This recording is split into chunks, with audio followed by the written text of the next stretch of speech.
ആവശ്യമില്ലാത്ത ഒന്നും തന്നെ നിങ്ങൾ തമ്മിൽ സംസാരിച്ചില്ലെന്നല്ലേ പറഞ്ഞത്? ഞാനിത് സമയമാകുമ്പോൾ കേൾപ്പിക്കേണ്ടവരെയൊക്കെ കേൾപ്പിക്കും.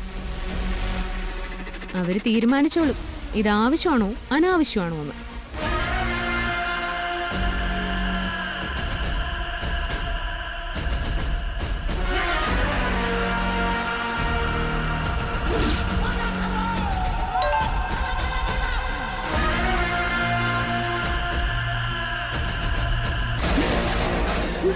കണ്ടോ, മെസ്സേജിന്റെ ടോൺ കേട്ടാ പോലും ഇനി മുതൽ അങ്ങോട്ട് ഞെട്ടല. മനുഷ്യന്റെ ഓരോരോ അവസ്ഥകളെ.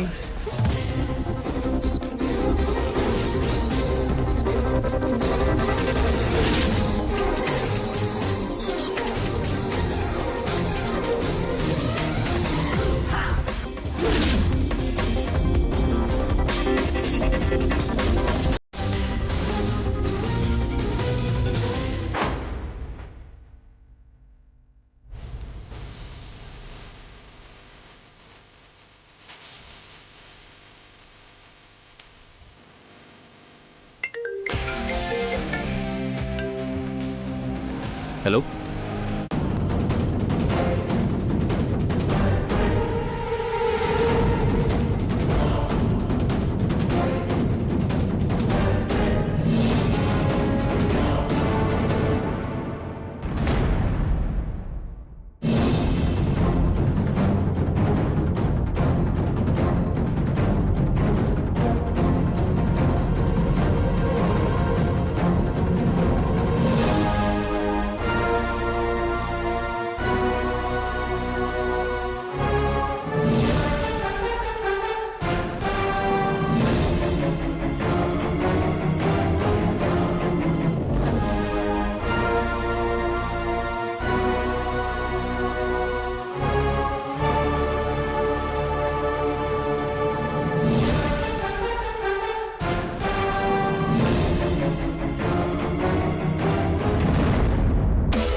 കഴിഞ്ഞോ? ഇതെന്റെ ഫോണ്. മനസ്സിലായി. ഞാൻ ചാർജർ ഒന്ന് എടുക്കാനായിട്ട് എന്റെ ഫോണില് ചാർജ് തീർന്നു പോയി, അതാ. ആ, അത് കണ്ടപ്പോ തന്നെ എനിക്ക് മനസ്സിലായി ചാർജ് തീർന്ന് നിൽക്കുവാണെന്ന്. മറ്റൊരാള് ചാർജ് തീർന്ന് ഓഫായിട്ട് അപ്പുറത്തെ മുറിയിൽ ഇരിപ്പുണ്ട്. നിക്ക്, ചാർജർ വേണ്ടേ? വേണ്ട, ഞാൻ റൂമിൽ പോയി ചാർജ് ചെയ്തോളാം. അതെ, ആ ഫോൺ റെക്കോർഡിംഗ് അന്വേഷിച്ചിട്ട് കിട്ടിയില്ല അല്ലേ?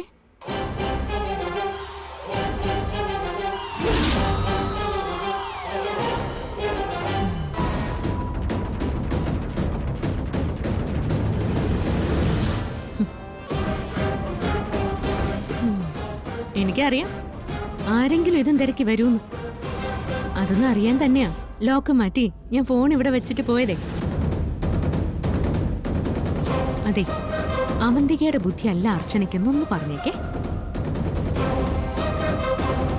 ഭൂമി പിളർന്നിപ്പോ താഴേക്കൊന്ന് പോയിരുന്നെങ്കിൽ എന്നല്ലേ ഇപ്പൊ ആലോചിക്കുന്നത്. നിന്ന് വേർക്കണ്ട, ചെല്ല്.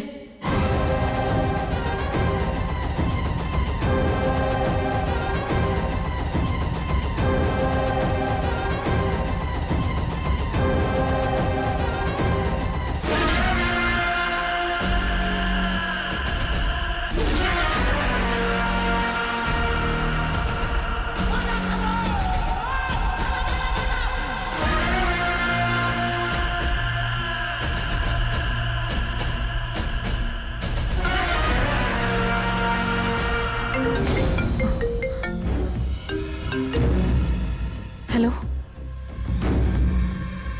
നീ പറഞ്ഞ പോലൊന്നും അർച്ചനയുടെ ഫോണിലില്ല. പിന്നെ പിന്നെ ഒന്നുമില്ല. അവള് നിന്നെ പറ്റിച്ചു, അത്ര തന്നെ.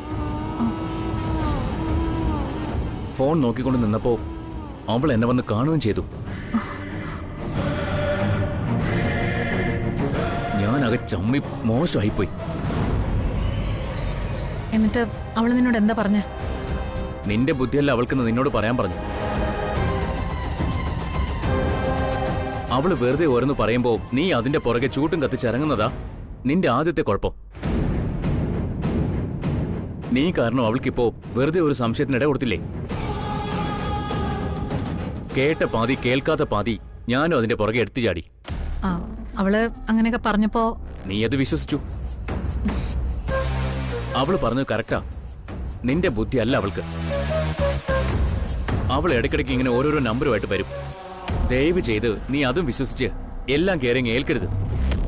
എന്റെ അപേക്ഷയാ.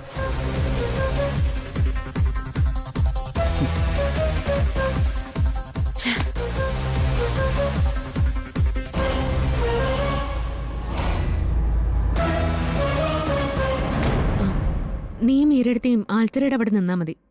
ഞാനും സച്ചേണും കൂടി അവിടേക്ക് വരാം. വേഗം വാ, ഇനിയും വൈകണ്ടാട്ടോ. ആ ശരി.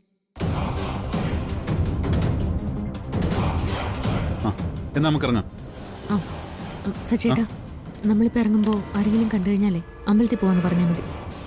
ആർക്കും ഒരു സംശയം ഉണ്ടാവരുത്. എടോ, ഒരു കുഴപ്പം ഉണ്ടാവില്ല. താൻ ധൈര്യം കേട്ടോ.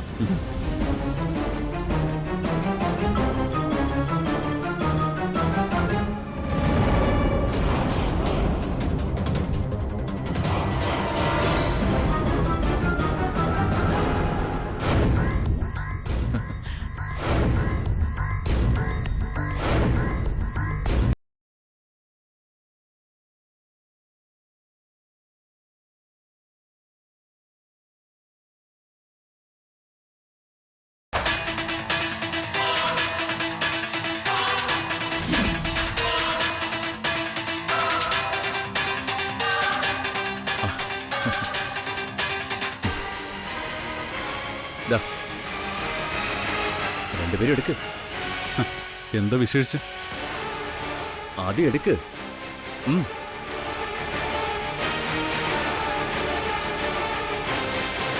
പുതിയ വിശേഷമൊന്നും അല്ല, പഴയ വിശേഷത്തിനാ. എന്റെയും സ്നേഹയുടെയും വിവാഹം ഊട്ടി ഉറപ്പിച്ചതിലുള്ള സന്തോഷം. എന്റെ മാത്രം സന്തോഷമല്ലാട്ടോ, സ്നേഹയുടെയും കൂടി സന്തോഷമാ. അല്ല, ലഡു കഴിച്ചില്ലല്ലോ? കഴിച്ചോളാം. നിങ്ങളിത് എവിടേക്കാ പോകുന്നേ? അമ്പലത്തിലേക്കൊന്ന് പോവാന്ന് കരുതി. ഈ സമയത്തോ? കുറച്ച് ദൂരെയാ, ഇപ്പോഴേ പോണം. ഓ, നേരത്തെ ഒരു വാക്ക് പറഞ്ഞിരുന്നെങ്കിൽ ഞാനും സ്നേഹം കൂടി വരുമായിരുന്നല്ലോ. അന്ന് ജോത്സ്യം പറഞ്ഞതുപോലെ എന്തെങ്കിലും തടസ്സം ഉണ്ടെങ്കിൽ അതൊക്കെ അങ്ങ് മാറിയാനെ. സത്യം പറയാലോ, ഈശ്വരനുണ്ടാക്കിയ തടസ്സം മാത്രമല്ല, ചില മനുഷ്യരും ഈ വിവാഹത്തിന് തടസ്സങ്ങൾ ഉണ്ടാക്കുന്നുണ്ട്.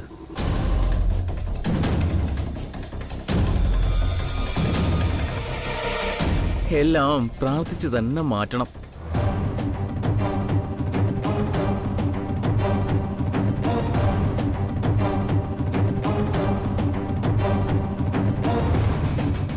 പിന്നെ ഞങ്ങളുടെ സ്നേഹം ഈശ്വരൻ മനസ്സിലാക്കിയതുകൊണ്ടാവും ഇത് വീണ്ടും നടത്താമെന്ന് തീരുമാനിച്ചത്.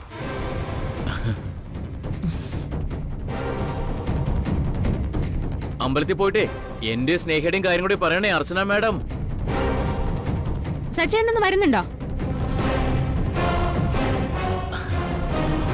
ഉം.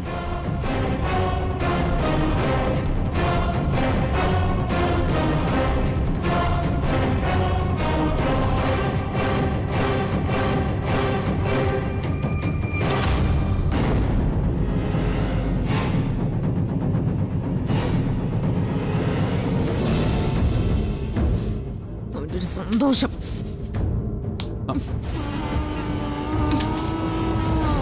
സച്ചേട്ടൻ എന്തിനാ അവന്റെ വർത്താനം കേൾക്കാൻ നിൽക്കുന്നേ? താൻ ഇനി അതിന്റെ പേര് ദേഷ്യപ്പെടാൻ നിൽക്കണ്ട. വാ കേറ്.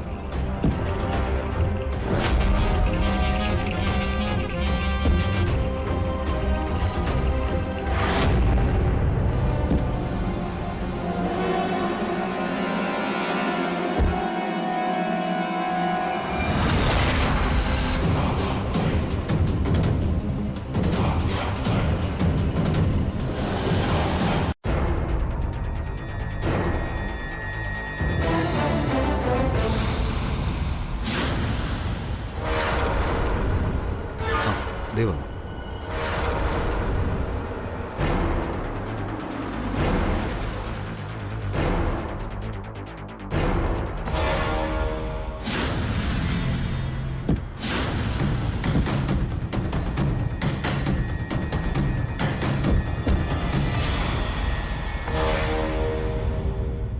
നിങ്ങൾ എന്താ വൈകിയേ? ഇറങ്ങാൻ നേരം ആ ധനുഷ് വന്നു. കല്യാണം ഉറപ്പിച്ച കാര്യം പറഞ്ഞ് അവന്റെ ഒരു പ്രകടനം. അവനെ ഞാൻ ഇനിയും നിന്ന് താമസിക്കണ്ട. നേരം വൈകിയ ചിലപ്പോ അയാൾ കടയടച്ച് പോയി കളയും. പിന്നെ നാളെ നടക്കൂ. ഇന്ന് തന്നെ അവന്റെ കള്ളങ്ങൾ കണ്ടുപിടിക്കണം. എത്രയും നേരത്തെ സത്യങ്ങളെല്ലാം എല്ലാരെയും അറിയിച്ച് അവനെ ഇന്ന് തന്നെ അവിടുന്ന് അടിച്ചിറക്കണം.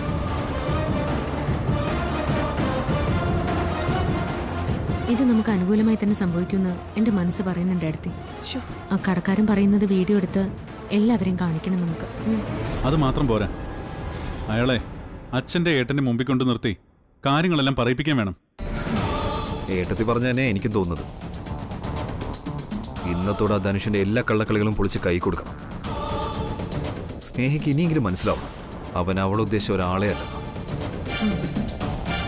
അതെ, ഇനി ബാക്കിയെല്ലാം ആ കടയിൽ ചെന്ന് അയാൾ പറയുന്നത് കേട്ടിട്ട് കാറി കയറി. ഇനി അധികം വൈകണ്ട. വാ.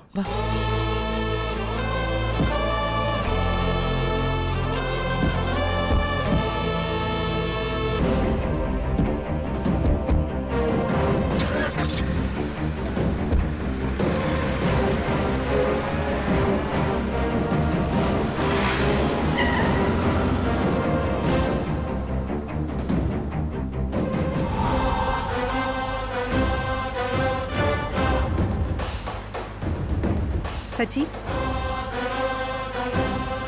ആ കട എത്തുന്നതിന് മുൻപൊരു വളവുണ്ട്. ആ വളവ് കഴിഞ്ഞ് ഒന്ന് വണ്ടി നിർത്തണേ. ആ. പിന്നെ നിങ്ങളെല്ലാവരും വണ്ടിയിലിരുന്നാ മതി.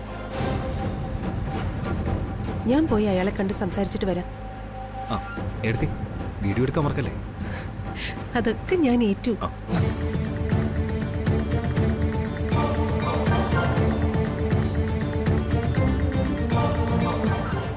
നിർത്ത് നിർത്ത് നിർത്ത്. ആ കട എത്താറായി.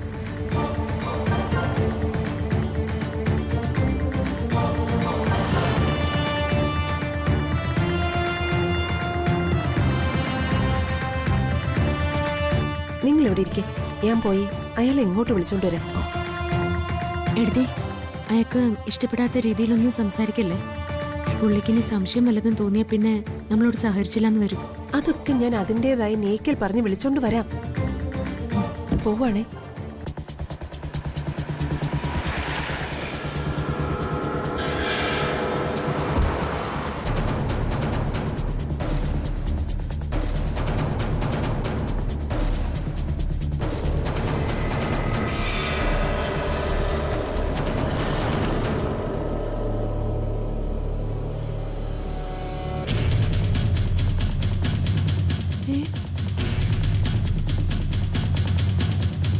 ഇവിടെ ഇരുന്ന കട എവിടെ പോയി?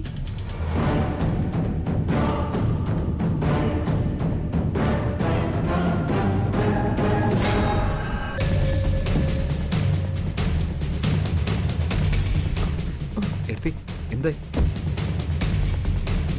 ആ കട അവിടെ കാണുന്നില്ല. ഞാൻ ഇന്ന് രാവിലെ കയറിയ കടയാ. ഇപ്പൊ അവിടെ അങ്ങനെ ഒരു കടയേ ഇല്ല. കടയില്ലെന്നോ? പിന്നെന്ത് സംഭവിച്ചു? എടുത്തി അപ്പുറത്തുള്ള ഏതെങ്കിലും കടയിൽ ചോദിച്ചായിരുന്നോ? ഓ, ആ വെപ്രാളത്തില് ഞാനത് മറന്നു.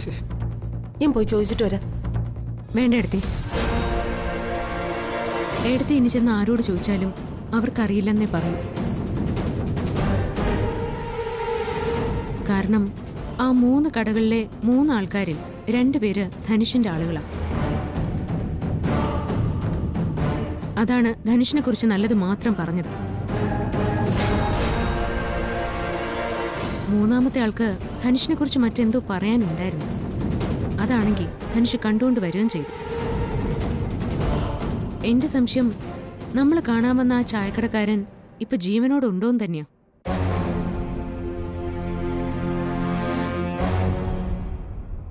നമ്മളിലേക്ക് എത്താവുന്ന അയാളെ അവരില്ലാതാക്കിയിട്ടുണ്ടെങ്കിലോ?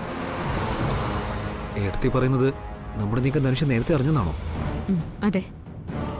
നമ്മുടെ നീക്കം എന്താണെന്ന് ധനുഷ് മനസ്സിലാക്കി അതിനുള്ള പരിഹാരവും ചെയ്തിട്ടാവും അവൻ ഞങ്ങൾക്ക് ലഡ്ഡുവും കൊണ്ടുവന്നത്. അത് വിവാഹം ഉറപ്പിച്ചതിന്റെ സന്തോഷമൊന്നുമല്ല, നമുക്ക് മേൽ ജയം നേടിയതിന്റെ ആഹ്ലാദോ. അപ്പോ ധനുഷ് ഒരു മുഴം നീട്ടിയെറിഞ്ഞു എന്ന് പറയുന്നതാണ് ശരി. അല്ല, ഇനി നമ്മൾ എന്ത് ചെയ്യും? ആകെയുള്ളൊരു പിടിവലിയായിരുന്നു അത്.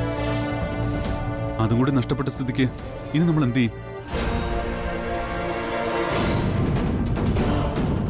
ഇത്രയൊക്കെ ചെയ്തവൻ നമ്മൾ ഉദ്ദേശിക്കുന്ന ആളെക്കാൾ വലിയ ക്രിമിനല. അവനെ പൂട്ടുക എന്ന് പറഞ്ഞാൽ നിസ്സാരമല്ല. ഇതുപോലുള്ള ചെറിയ കാര്യങ്ങളൊന്നും ഇനി അവൻ ഏറ്റെന്ന് വരില്ല. അതെ, നമ്മുടെ ചിന്തകൾക്ക് അപ്പുറമാണ് അവൻ ചിന്തിക്കുന്നത്. ഇനി എന്ത് എടുത്തി? നമുക്കെന്തായാലും ഈ വിവാഹം മുടക്കിയല്ലേ പറ്റൂ. ഈ ശ്രമം പരാജയപ്പെട്ടു എന്ന് പറഞ്ഞ് ഇതിന്ന് പിന്മാറാൻ പറ്റുമോ? ഇപ്പൊ എന്റെ തലയിൽ ഒന്നും വരുന്നുമില്ല. ഞാനൊന്ന് നല്ലപോലെ ആലോചിക്കട്ടെ. എന്തെങ്കിലും വഴി ഉണ്ടാവും, ഇല്ലെങ്കിൽ ഞാൻ ഉണ്ടാക്കും.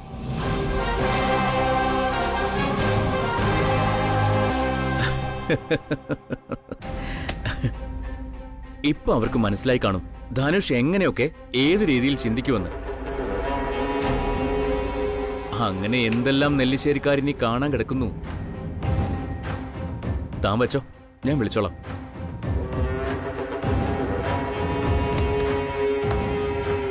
ഇവിടുത്തെ എല്ലാവരും കൂടിയിരുന്ന് ആലോചിച്ചാൽ പോലും എന്റെ അടുത്ത നീക്കം എന്താണെന്ന് ഒരാൾക്കും മനസ്സിലാവില്ല.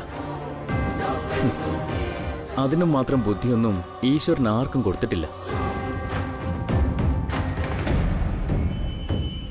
ഇതെന്താ ഒറ്റയ്ക്കിരുന്ന് സംസാരിക്കുന്നേ?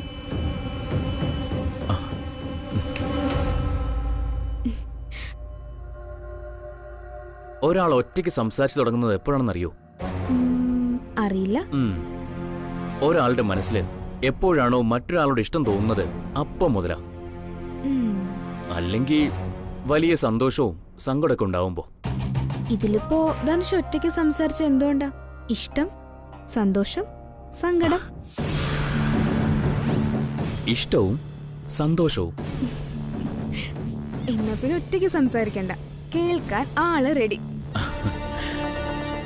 ഇഷ്ടം അത് നമ്മുടേതാണെന്ന് മനസ്സിലായി. ഇനി സന്തോഷം എന്താന്ന് പറ. നമ്മുടെ വിവാഹ നിശ്ചയത്തിലേക്കൊക്കെ കാര്യങ്ങൾ എത്തിയല്ലോ. ജോത്സ്യം പറഞ്ഞത് കേട്ട് ഭയങ്കര ടെൻഷനായെങ്കിലും ഇപ്പോ അതിന്റെ ഡബിൾ സന്തോഷമായി. ആ സന്തോഷം എനിക്കും ഉണ്ട് കേട്ടോ. ഇതൊക്കെ നമ്മുടെ ഭാഗ്യമായിട്ടാ എനിക്ക് തോന്നുന്നത്. അല്ലെങ്കിൽ ഈ ചെറിയ കാലയളവിനുള്ളില് ഇത്രയും കാര്യങ്ങളൊക്കെ നടക്കൂ? ആ, അത് ശരിയാ. പക്ഷേ ഇതെല്ലാം അറിഞ്ഞ് നമ്മുടെ ബന്ധത്തെ തകർക്കാൻ ശ്രമിക്കുന്നവർക്ക് ഇത് വല്ലാത്ത വിഷമമായി കാണും. അതങ്ങനെ തന്നെ വേണമല്ലോ. പരസ്പരം ജീവിക്കാൻ തീരുമാനിച്ചവരെ പിരിക്കാൻ നോക്കുന്നത് തെറ്റല്ലേ? അതും ഈശ്വരനായിട്ട് ചേർത്ത് വെച്ച് നമ്മളെ. താനും ഓർത്തു നോക്കിക്കേ, എല്ലാം ഒരു സ്വപ്നം പോലെ അല്ലേ? ഞാൻ ഈ നാട്ടിലേക്ക് വരുന്നു, ഇവിടുത്തെ കമ്പനിയിൽ ജോലി ചെയ്യുന്നു, ഇവിടേക്ക് താമസിക്കാൻ വരുന്നു, ഞാനും താനും ഇഷ്ടത്തിലാവുന്നു. എല്ലാം ഒരു സ്വപ്നം പോലെ തോന്നുന്നു എനിക്ക്. അതെ, എല്ലാം ഒരു സ്വപ്നം പോലെ തന്നെയാ. ഇങ്ങനെയൊക്കെ നടക്കാൻ വേണ്ടിയിട്ടാവും എനിക്കിതുവരെ ആരോടും ഒരു ഇഷ്ടവും തോന്നാത്തത്. ഇത്രയും സുന്ദരിയായി തന്നെ ഇതുവരെ ആരും പ്രപ്പോസ് ചെയ്തിട്ടില്ലടോ.